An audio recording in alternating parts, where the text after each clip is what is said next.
네, 더불어민주당 이재명 대표의 공직선거법 위반 항소심 재판부가 증인을 3명만 채택하기로 했습니다. 지난달 23일, 1월 23일 첫 공판기일이 있었는데 오는 26일, 2월 26일 결심 공판을 하겠다고 했어요. 결심 공판이 뭐냐? 형사재판에서 결심 공판은 이제 검사가 구형을 하고 피고인이 최후 진술을 하는 겁니다. 결심 공판을 하고 그 다음 공판은 이제 선고를 하는 거죠. 2심 선고를 하는 건데 아마도 3월 말 4월 초가 될 것 같다라는 분석이 나오고 있습니다. 아직 3월 말에 결심 공판이 있을 거다라는 짐작은 나오고 있습니다만은 아직 선고일이 정해진 것은 아닙니다만. 자, 어쨌든 이렇게 재판부가 한 번 공판을 하고 그리고 오는 26일에 결심 공판하고 속도를 내는 것 아닌가. 이렇게만 보면은 유죄 판단을 하기 위해서 재판부가 속도를 내는 것 아닌가 하는 그런 느낌이 듭니다. 게다가 이 조기 대선이 임박한 상황에서 이렇게 속도를 내는 것은 사법부가 이재명 대표에게 불이익을 주고자 이렇게 악셀 페달을 밟고 있는 게 아닌가 하는 그런 느낌을 받는데요. 정말 그러할까요? 어제 오마이뉴스 김종훈 기자가 유튜브에서 밝힌 내용을 어떤 분이 인싸에 상세히 요약해서 올려놓았는데 한번 멀티 체크를 해보도록 하겠습니다. 재판부가 대등한 재판부로 3명 판사 모두 부장판사로 재판장은 있지만 배석 판사도 대등한 위치에서 판결을 하는 재판부이기 때문에 어떤 판사는 좀 보수적인 판결을 하는 판사다. 지난번에 손준성한테 무죄를 준 판사도 있었거든요. 그래서 아마 이재명 대표한테 좀 불리하지 않겠는가 짐작하시는 분들이 있는데 한 명의 재판장의 어떤 의견으로 판결이나 재판 진행이 좌지우지되는 것은 아니다. 이렇게 이야기하고 있습니다. 원칙론적으로 맞는 얘기입니다. 자, 그리고 검사가 고 김문기 씨의 친동생을 증인으로 채택할 것을 요구했지만 법원이 기각했다는 점. 네, 이건 팩트로 보입니다. 그러니까 김문기 씨가 누군지 아시죠? 그러니까 이재명 대표가 기소가 된 게 내가 김문기를 잘 모른다. 이렇게 이야기했던 겁니다. 성남에 있을 때는 잘 몰랐지만은 재판에 연루되면서 김문기 씨와 가까이 알게 됐다. 이런 얘기였는데 성남시청에서 근무할 때 그 김문기 씨를 시장일 때 몰랐다. 이런 얘기는 거짓말이다. 당선 목적의 허위사실 공표라고 해서 이걸 검찰이 이재명 대표 선거법 위반으로 해서 기소를 했잖아요. 물론 1심에서는 김문기를 안다 모른다. 이거는 그 무죄로 결론을 냈습니다만은 어쨌든 이 김문기 씨가 이 재판에 그 중요한 그런 변수로 떠올랐습니다. 지금은 고인이 됐죠. 검찰이 이재명 대표가 김문기를 모른다. 이거를 문제 삼기 위해서 항소심에서 유죄로 도출해내기 위해서 검사가 이재명 대표에게 불리할 수 있을 김문기 씨의 친동생을 증인으로 채택해달라고 재판부에 요구했습니다. 재판부가 이걸 기각했습니다. 그러니까 김문기가 아닌 김문기 가족을 앞세워서 불러내서 김문기와 이재명의 교유 관계, 교류하고 서로 가깝게 지냈다는 이런 교유 관계를 증명할 수는 없는 것이다 해서 기각을 시켜버렸습니다. 이거는 이재명 대표에게 일단 유리하다 할 수 있겠죠. 얼마든지 검사들이 말을 만들어낼 수 있으니까요. 자, 김문기 씨의 그 아들을 증인으로 세워서 그 아들이 아버지 죽음의 책임을 이재명 대표에게 토해내도록 감정적으로 이끌어간 일이 있었죠. 1심에서. 근데 결국 그랬음에도 불구하고 무죄가 나왔어요. 하여간 이거는 이 대표에게 유리해 보입니다. 자, 검사의 증인 채택 기각 이후 이재명 대표 쪽도 증인 채택을 요청했는데 이 판사가 기각한 걸로 보도가 됐어요. 근데 알고 봤더니 김종훈 기자 말에 따르면 변호사 측에서 알아서 증인 채택을 취소했다고 합니다. 이 재판의 쟁점이 달라진 것을 확인한 다음 변호사가 증인 철회를 했고 이거를 재판부가 받아들인 것이죠.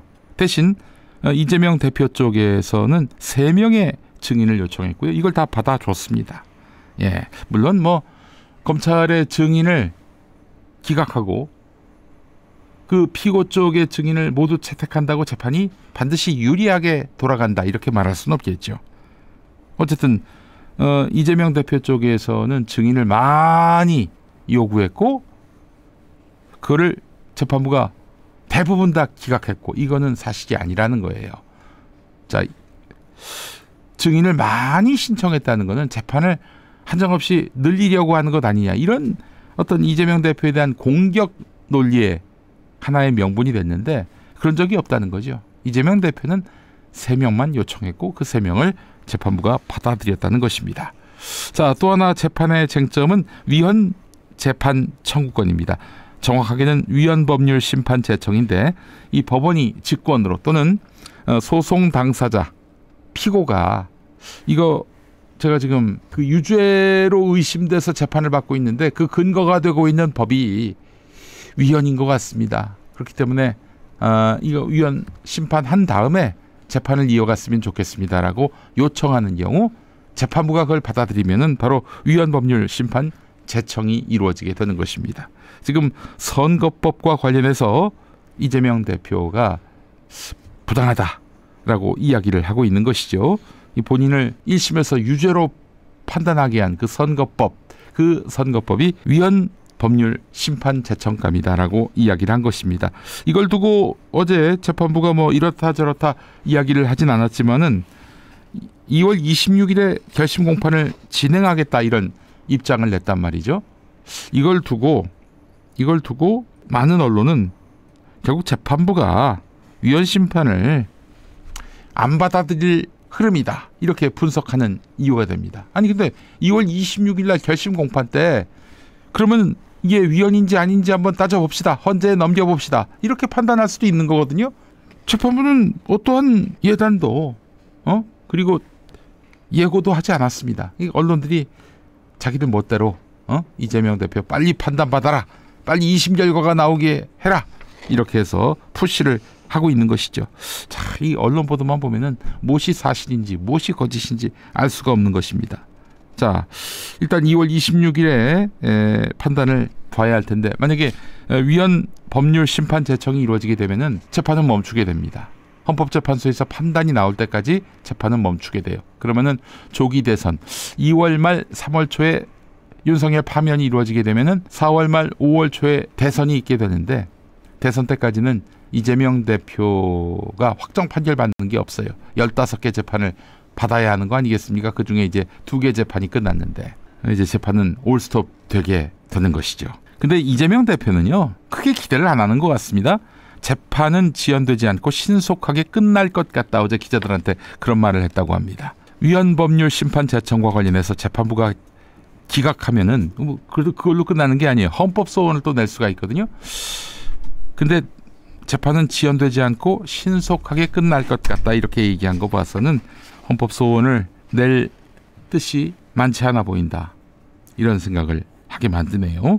저 사실은 뭐 굳이 이게 위헌 심판으로 가지 않더라도 이 지금 재판 흐름을 보니까 재판부가 이 대표에게 뭐 이렇게 적대적이거나 닥쳐 빨리 널 유죄로 판단 낼 거야 이런 예단을 보여주고 있는 것 같지는 않은 것 같아요. 예. 그리고 그 근거가 될 수 있는 것이 백현동 용도 변경에 대한 행위 주체에 대한 재판부 질문에서 드러난다. 김종훈 기자가 이렇게 얘기합니다.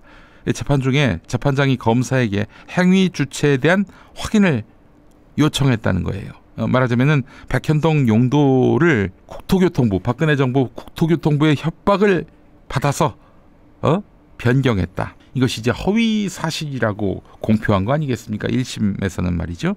자, 근데 이게 이재명 개인이 한 것이냐 아니면 성남시가 한 것이냐 이 얘기가 다르다는 거예요. 지금 이거는 성남시장이 아니라 대선 후보 이재명의 선거법 위반을 다루고 있는 거 아니겠습니까? 자, 그렇다면은 성남시의 결정이었다면은 그렇다면 이재명 개인에게 책임을 물기에는 불명확한 부분이 있다는 것이죠.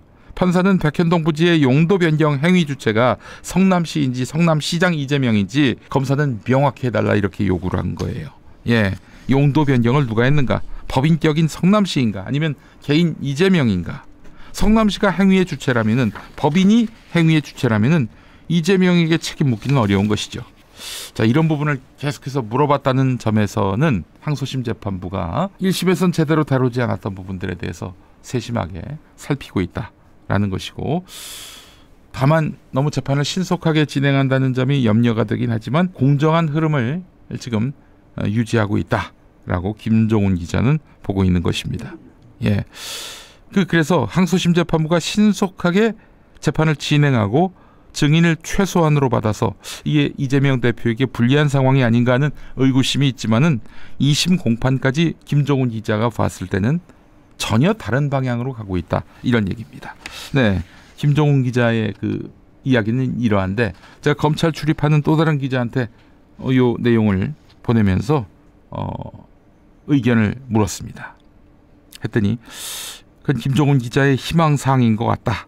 이화영 재판 때도 긍정의 메시지를 낸 바가 있지 않았는가. 그렇다고 지금 이것이 뭐 부정적이다, 긍정적이다 이렇게까지 예단하지는 않겠다. 아직까지는. 그러나 현재까지는 판단할 수 있는 것이 없다. 과도한 뇌피셜은 지금 이 국면에서 누구에게도 도움되지 않는다. 이렇게 또 이야기를 하고 있네요. 예, 기자 특유의 신중함인지 아니면은 회의적으로 보고 있는 것인지 명확하진 않습니다. 근데 여러분, 2심 결과가 나온다 한들, 예를 들어서 유죄로 나온다 한들, 이게 이재명 대표 대선 가도에 큰 장애물이 될까요? 여러분, 2심 결과가 나와서 마음에 들지 않는다?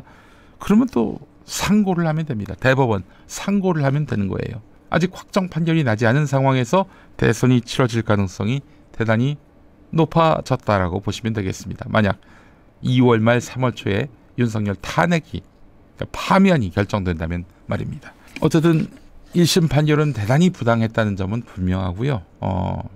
아무리 법원이 좀 정치적으로 일정 편향된 면이 있다 하더라도 사실에 근거해서 하나하나 다 따져보는 그동안 사법부의 원칙은 잘 준수되어 왔다라는 것이 이재명 대표의 이야기입니다. 얼마나 무수히 많은 정치검찰의 테러 속에서 수없이 많은 수사와 재판을 받아왔습니까?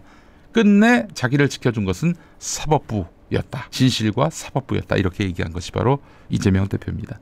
저는 일단 백현동 문제와 관련해서 도대체 주체가 누구냐, 용도 변경 행위 주체가 누구냐를 따지는 걸로 봐서는 이 재판부는 가볍게 판단하지 않겠다는 믿음은 받네요.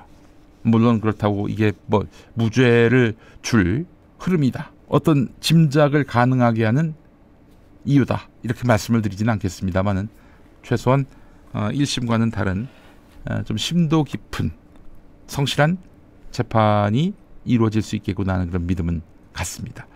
결심 공판 때 한번 가볼까요? 어떤 결과가 나올지. 네, 굉장히 주목되는 흐름입니다.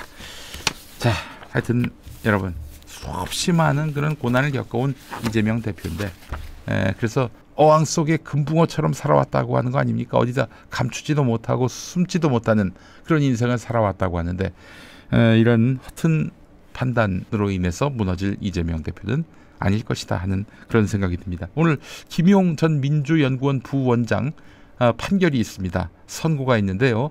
유동규한테 뭐 돈을 받았다, 이걸로 해가지고 재판을 받아왔는데 1심에서 졌지요.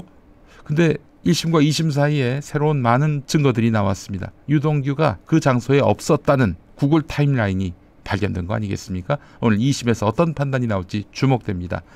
만약에 무죄가 나온다면은 이건 또 정치검찰이 이재명 대표 주변 사람들을 괴롭혀가지고 벌인 정치 공작으로 평가받을 그런 수사였다는 것이 확인되는 것이죠.